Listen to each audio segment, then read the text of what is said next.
Good morning guys, eto kadarating lang yung in-order ko na cable protector. Eto siya guys. Eto nilagay ko na yan kanina. Ayan. Para may protection siya dito kasi lagi siyang nababali dito sa may dulo ng saksakan. At saka dito nababali din siya kasi madaling masira ang cable. Kaya bumili na lang ako sa nakaapat na palit na ako ng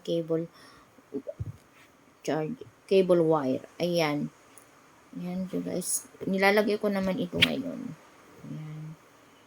Kasi niikabit ko na ito. Ito naman yung ilalagay ko. Ayan. Tapos ito yung panghuli kong ikakabit. Mamaya papakita ko rin sa inyo kung paano ko ikakabit.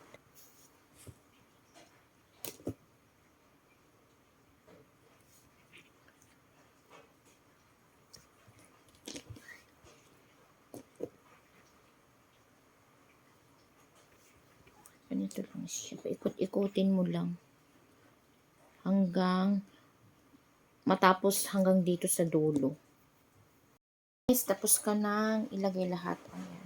Tapos na. Ayan. Ito naman ngayon ang ilalagay ko yun. Dito sa saksakan ng cellphone. Ayan. Ikakabit ko ito guys.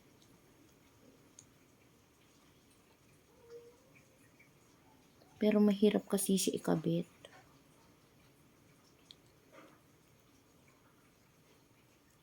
Dito mo lang siya ipapasok. Oh, ganyan.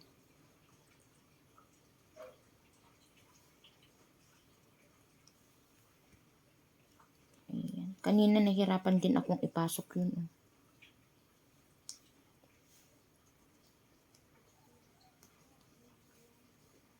Kailangan talagang tiyagiin mo ipasok.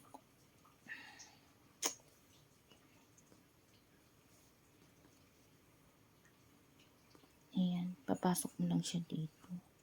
Kasi kung hindi mo siya tiyagain ipasok, baka masira din yung cable. Kailangan dahan-dahan.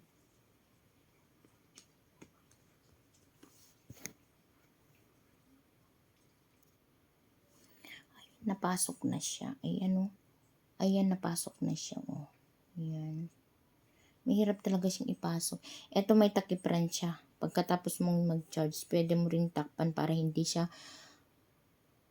masira. Ayan. Ito ang mahirap talaga kasi kailangan buksan. Plastic kasi ito eh. Ayan. Ayan. Kailangan talagang ganunin mo siya. Kasi ang hirap. Ayan. Ganyan siya. Tapos, Diyos ko. Hirap talaga siyang ilagay.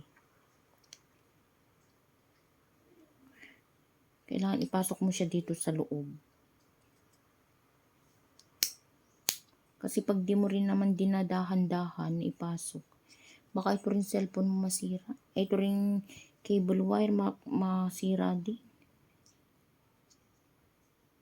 Ayan. Ito yung parang pinaka-lock niya. Ayan. Nailagay ko na. Ito yung pinaka-lock niya. Ayan. Nailagay ko na rin siya. Parehas siyang may lock na ganito. Ayan. Pag titignan mo, ganito na siya. Oh. Titignan mo, ganito siya. O, diba? Ang ganda. Parang safe na yung yung cable wire mo na hindi siya talaga masisira dito. Ayan. Ito siya guys. Ang ganda niya guys.